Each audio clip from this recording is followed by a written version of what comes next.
Get loud, be seen, touch and take the stage. Unlock your potential, let the world engage. Get loud, be seen, we're breaking through the noise with every rhythm.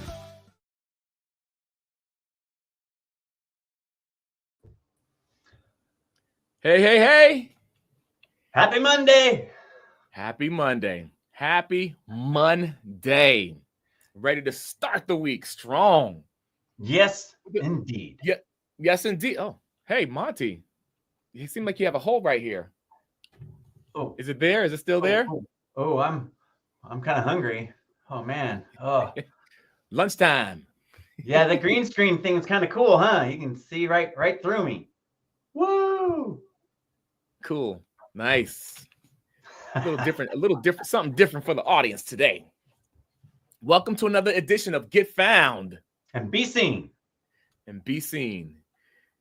We are co-hosts Carl Allen and Monty Armstrong, and we are excited to be here on a Monday morning. Hopefully this could give you some fuel for your week. Yep. And Monday mornings, tech. We were having some text, and now what's interesting is that you are now cleared up.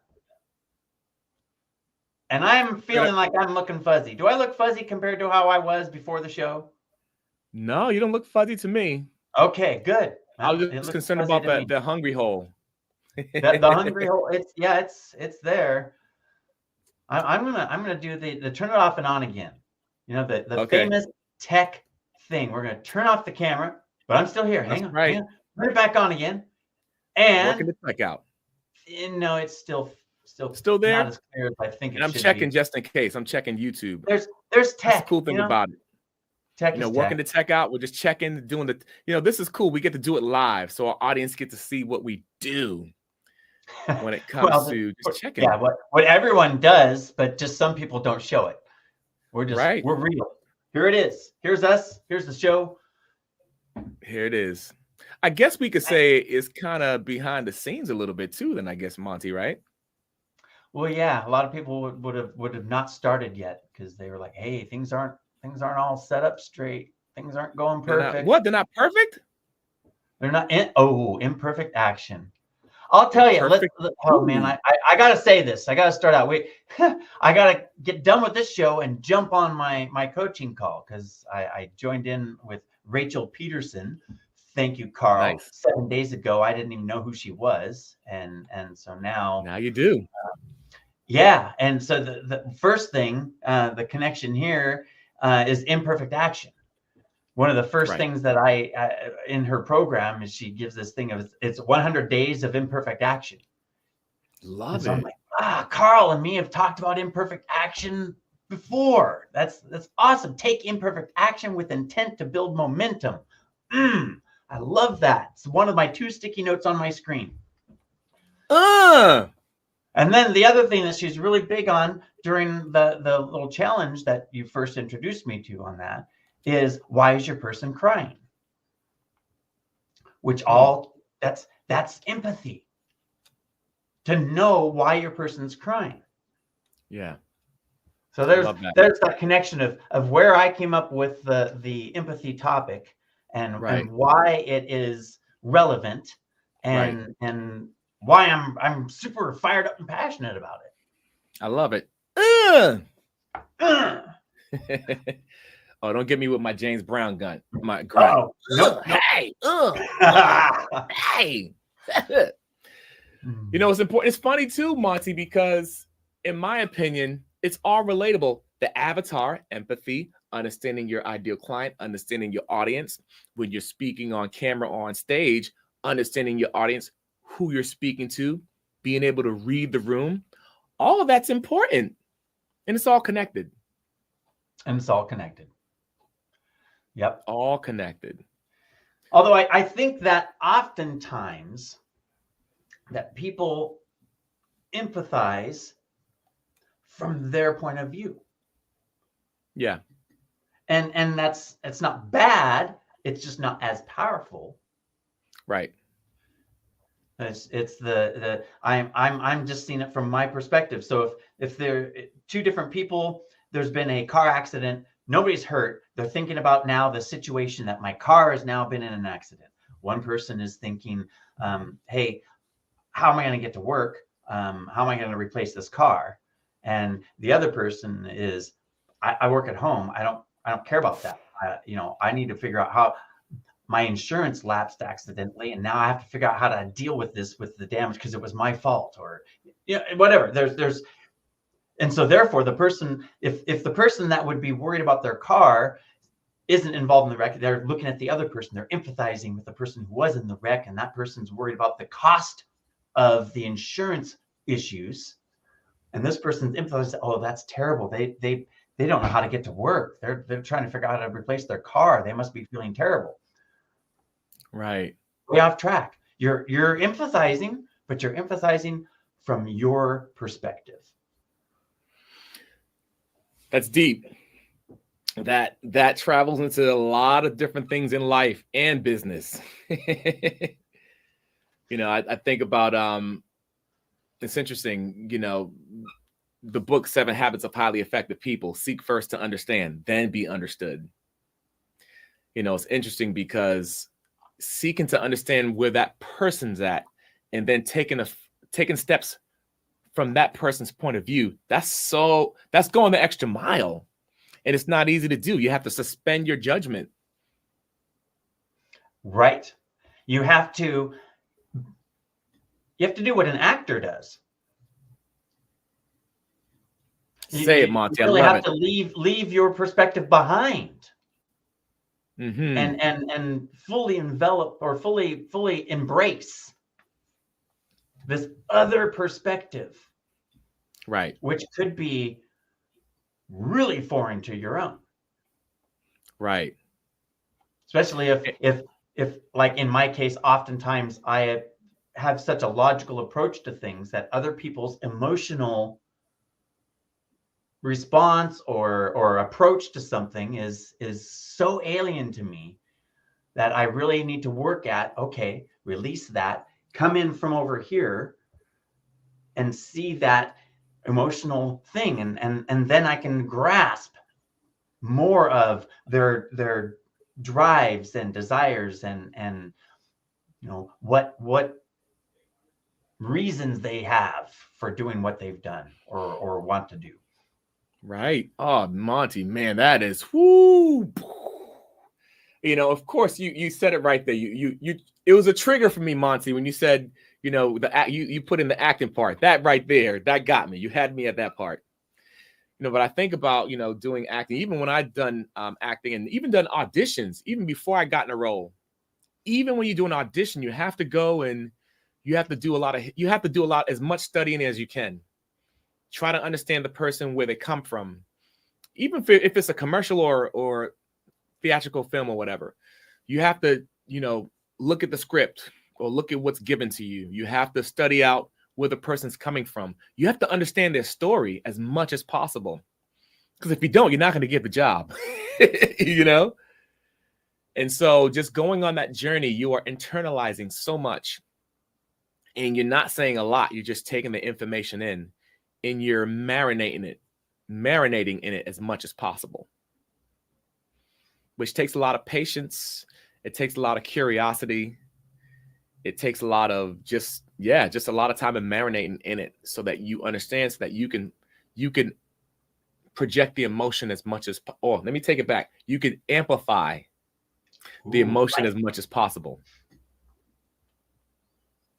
Yeah, so, I like to add in there, it takes time to marinate. It also takes bandwidth. And that's where I think you have to let go of your own perspective. Right. And that way you free up enough bandwidth to accommodate this foreign perspective. So you can truly embrace it and amplify it, as you said. Right.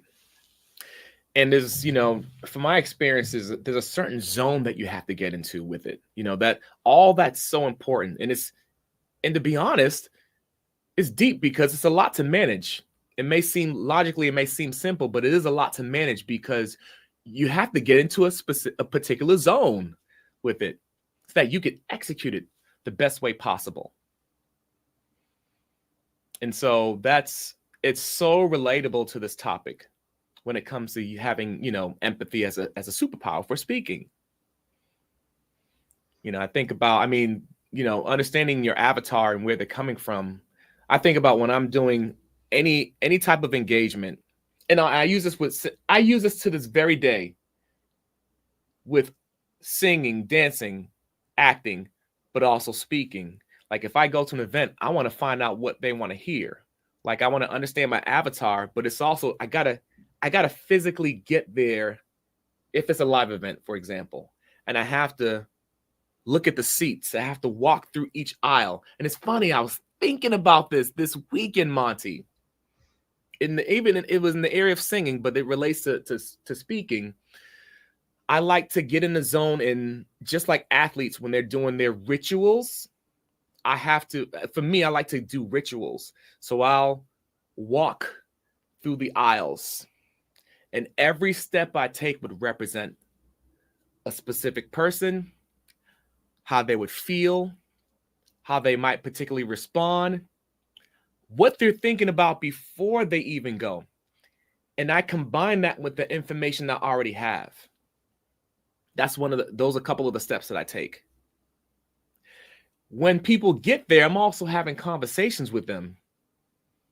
I like to try to mingle and see where they're at and kind of catch their vibe. I know that people will be coming in frazzled. That's going to happen. Or they're thinking about so many other things that's on their plate. But I want to see like where they're at that moment so I could capture them right where they're at. And it's like a conversation that's already had. And I want to continue that conversation even before I start my speech. It's like a continued conversation, the start of my speech.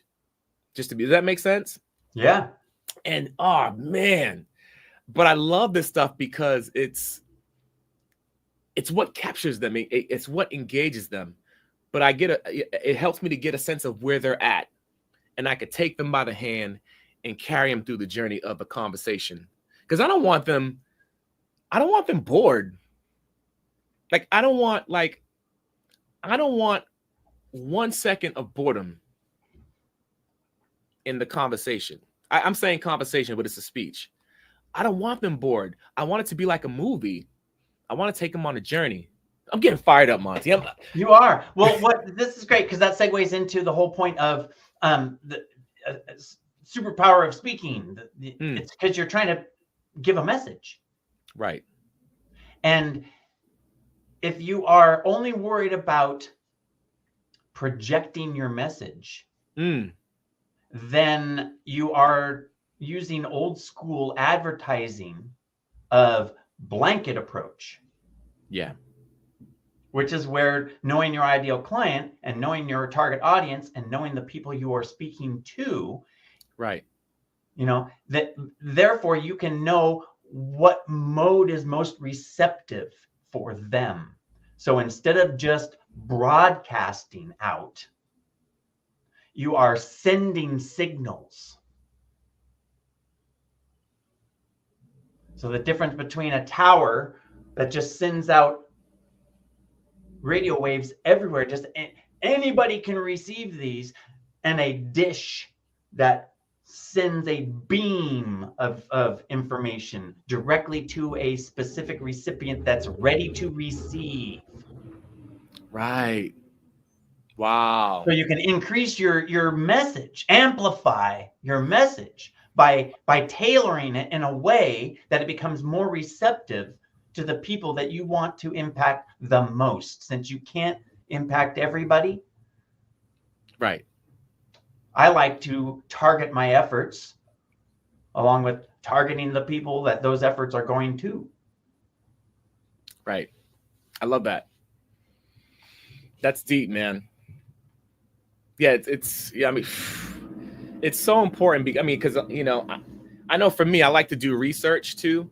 And I don't hear a lot of people talk about that. A lot of things are talked about, like the mechanics, but the emotional intelligence aspect of it and really vibing and feeling people out is so important. It's hard to do though. Right.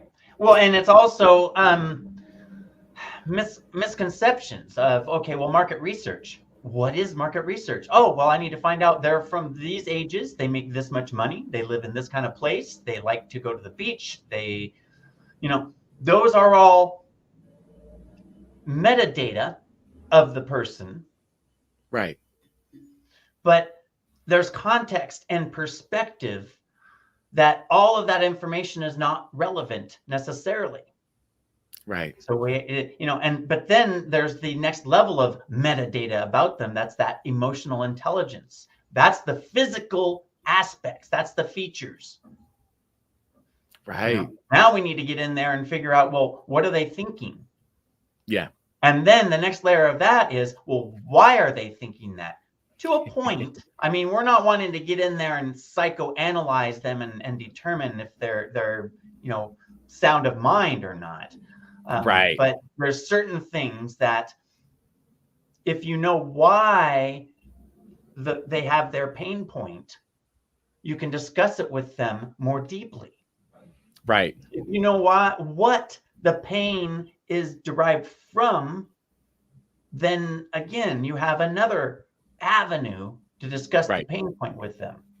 And there's the speaking part. A lot of times for me is saying the same thing a different way. Yeah. As many times as necessary. Right. For the person to receive the message. Yeah. So there's that. I could do it on the fly, or I could do some research ahead of time and refine that down and take less time. Which really, because every time you lose a little bit of impact. It's like having to explain a joke. If you have to explain a joke even a little bit, it loses funny. If you have to explain it a lot, it's not funny at all. So it's kind of like this, the impact. If you have to find too many ways, but I mean, of course, you want to continue until you can finally get your message across, but you don't want to do that every time. Right. Learn from that. Start narrowing that down. Right. And to pay attention to find out what works and what doesn't work. Absolutely. But that's, even we talked about speaking, and finding out from the audience what they want. One of the things I love doing now too is, which I guess maybe I kind of get borderline workshop, like I end up turning it into a workshop, but I love asking questions in the moment, and it takes them along and it gets them engaged. Because I think people are, and honestly too, Monty, coming from the time of the pandemic, even to now, and things have been at such a funny place. So, the average, or just the traditional people just sitting down and listening, it doesn't always fly. So I love asking questions, and it gets them more engaged and involved. But I get more information from them, more data, and it helps to level up my emotional intelligence so I can understand where they're coming from.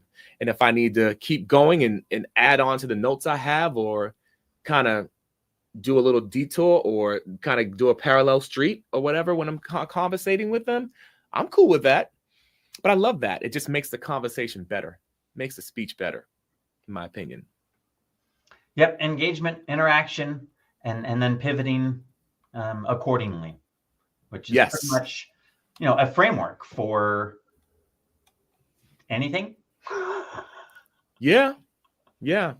And that's the thing. But that's funny. It's interesting you said that too, because that's what I've been thinking a lot about recently as well. Like, one of the things I even spoke to one of my students with movement is that I do relate, and people could tell from our conversations, I do relate even the arts, and I do relate public speaking, but there's so many nuances that are relatable to just life in general, but it's so easy to miss. But the more you understand it, that also helps out with your empathy. That also helps out with you understanding your audience more, because you understand how universal it is. It's interesting. I was reading this book, Innovations of Steve Jobs. I heard it from this guy, from Myron Golden, thought leader. His content is amazing. But that book, Innovations of Steve Jobs, it talks about that. It talks about that's a way of innovating. That's what he did. He related it not just to the industry he was in. He looked all around. He looked at different places and got information from those other areas as well. It just heightens your awareness. Right. it can bring light to things you hadn't thought of thinking of. Yeah. It's good stuff, man. It's good stuff. So the bandwidth part and the why is your person crying part and the whole understanding, how a person's going to receive information is essentially the core of the map, the ideal client map.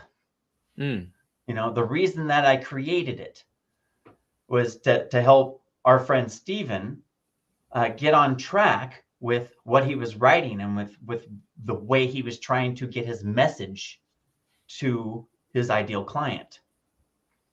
And so it's interesting that we say you need to understand their pain. You talk about their pain. Why are they crying? All these things about pain. So that there's where we start. But to save bandwidth, we need the map. Now, we don't have time to go through the whole map. The whole map is expansive. So what we're going to do is we're going to substitute my hand for the map, not the entire map, just the one section of map that we're focusing on. And we start out with the pain, and the pain is right here. And I'm not going to go 1, 2, and 3, because if I start here and go 1, that's not very polite. So we start here. So pain, read between the lines, pain. Okay, that's where we start. Now, I didn't choose that finger that way to be funny about it. It literally fits in the map right in the center. The pain's in the middle. Right. But we need to understand more than just the pain. You can define the pain. Well, they're feeling pain because they can't have what they want. Well, what is it that they want? We need to know the big thing. The big thing, the thumb, the biggest one. We need to know, what is it? What's the result that they want? They can't get it. That's why they're having pain. Well, why can't they get it? That's the problem. They're having a problem getting the thing they want, which causes the pain. So what we've done here is we're hopping in the train of thought. Come on a ride with me. We're gonna go on the train of thought on the thought track here. But this train's not constrained. We can go to any point on the track we want instantly. We don't have to travel through points to get there. So we're at the pain. We want to know about what they want. What's the result? They can't get it. That's the problem. All right. Well, all of this brings a question. The question has something to do with, how can I solve this problem? How can I relieve this pain so that I can get this thing? That's the question. But it doesn't matter. There's this little problem. There's this little thing. There's this objection. There's this misconception. There's something. It's not my fault. It's because of that thing over there. I can't get this because I believe that there's something restricting me that I can't overcome. It's so painful. I can't get it. This is what I want. How can I get it? Right. Now, objection. The fingers are helping here, but if we had a mind map, all of this starts to materialize in a way where now at a glance, I know exactly what it is. I know there's 5 different talking points about that. The pain being one of them. Yeah. So I can really get my message across. I can really ask the right questions to get more information. I can make the best decisions in my business so that I can deliver the best results, because that's the way I'm going to scale and get people to join, is by providing the big result. Right. It's interesting you said that too, because I thought, first of all, I love your analogy of using your hand, because if there's a way, there is a time you can't use the map, you can use your hand. That's brilliant. And it's very clear. And I also liked, make sure I didn't lose my train of thought. This is really great, man. One thing I thought about as far as the audience's journey, I'm saying audience, sometimes we might say customer journey, client journey, your audience. That's where I'm at, because I'm thinking about the auditorium still. But you could take them on that journey. You give them that message, and you give them something powerful, but you also can give that value it's one word that came to mind that you said too, Monty, before was cry whine. When you said cry before, remember you said cry whine before, but something you could to satisfy and help that pain they have. You can help them out during that time, but also have them walk away with something, whether it's a course or a membership or something like that. But it's interesting how that's attached to your speech. And it's all connected. You could serve them in even a greater way with your empathy. So I thought about that when you were speaking. Yep, and I was trying to get that across. So that's great that you detailed that out some more, because that's the point of knowing that track. Yeah. So that you can stay on track and stay focused. But the track is not necessarily just the pain point of a audience or of a ideal client or of a person. Right. The track applies to your own pains, your family members' pains. Just that it's human. Yeah. It's the thought process of a I don't like to say standard, typical, average, common. It's just it's the common. It's the common. That's everyday people. It's just the most common. Yeah. Not that the people are common, just that it's the most average number. Which is important that you mention that, because, not that the people are common, because each person's unique. However, we're so connected in that way. We're connected. That's what it is. Human to human contact. The similarities. Similarities. And that's how we're able to meet the need. And that's how empathy's connected. Right. It's finding the similarities. Yeah. It's not so much of the most sexy word or attractive word, right? But it's so key and so important. And I tell you what, there's a longevity when you could apply empathy, because, for a while, some people maybe they want to get that quick fix, that quick sale, or that quick whatever, that quick result, or, get that quick result from the person that they're serving that and talking about that. If you apply empathy, you will have that person with you for so long, or there's the potential to do that. I'm not in your shoes, audience, but there's a potential. I have some clients that, wow, some people come to me and say, I have some students that say, Carl, I started working with you 20 years ago. I'm like, what? 25 years ago. I have some people I work with whom my son interviewed them on his podcast, and they reminded me that the way we started working together was me working with that individual, serving them in some way. And that's the power of empathy. It lasts, it endures, while other tools that people can use can potentially be quick fixes. I think empathy is the secret weapon for loyalty, for creating loyalty. Yeah. I like that. That's solid. Yeah.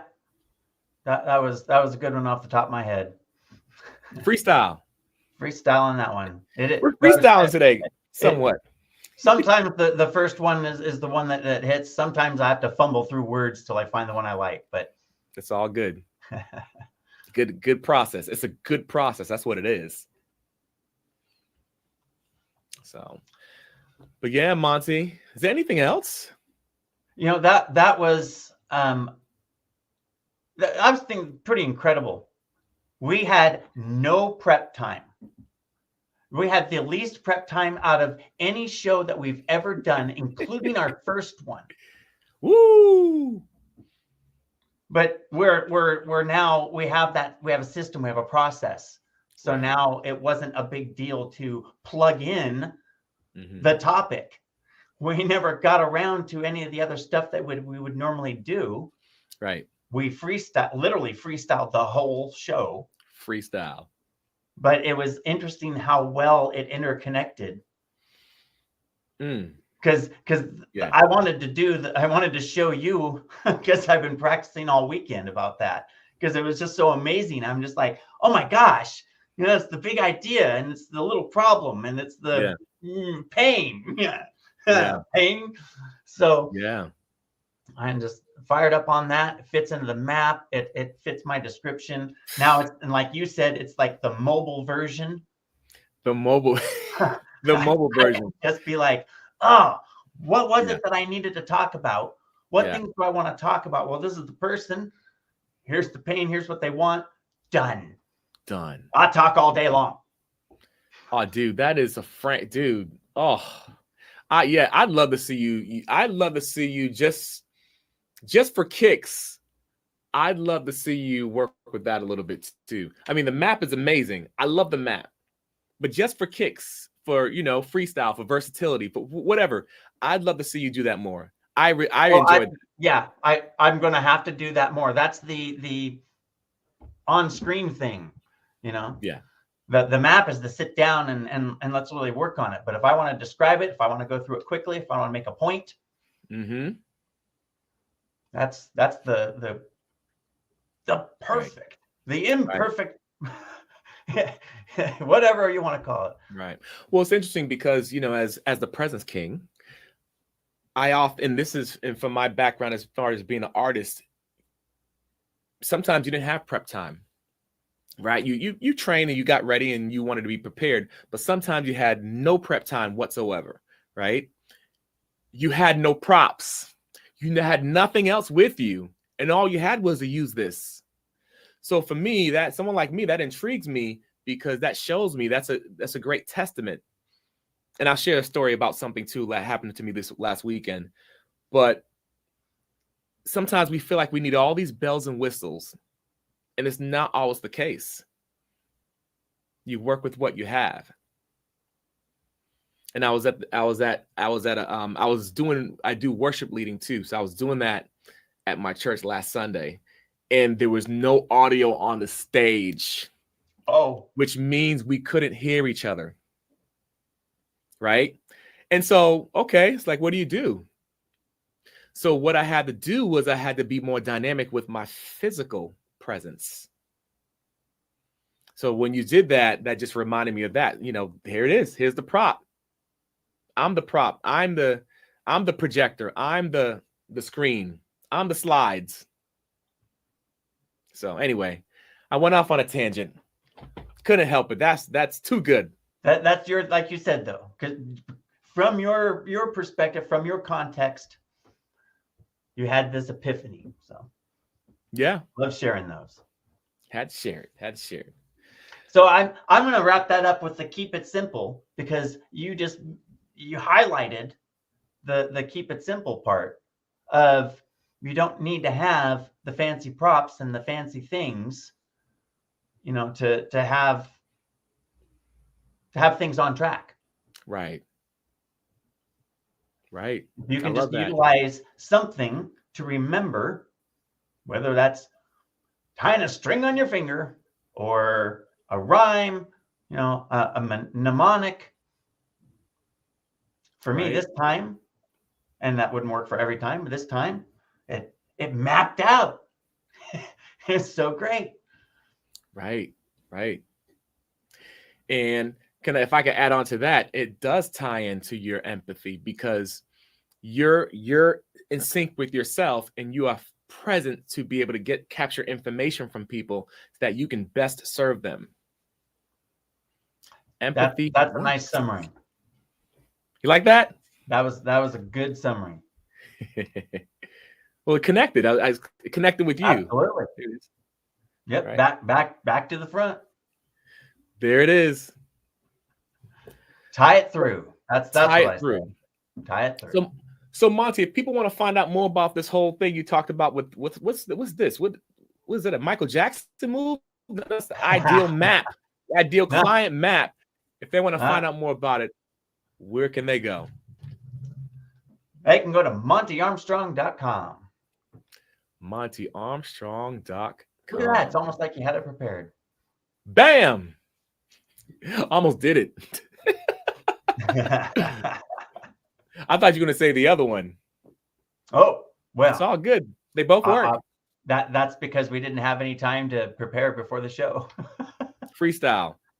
It's all good. Options. So that's where you're going to find out more about the map and the mobile map.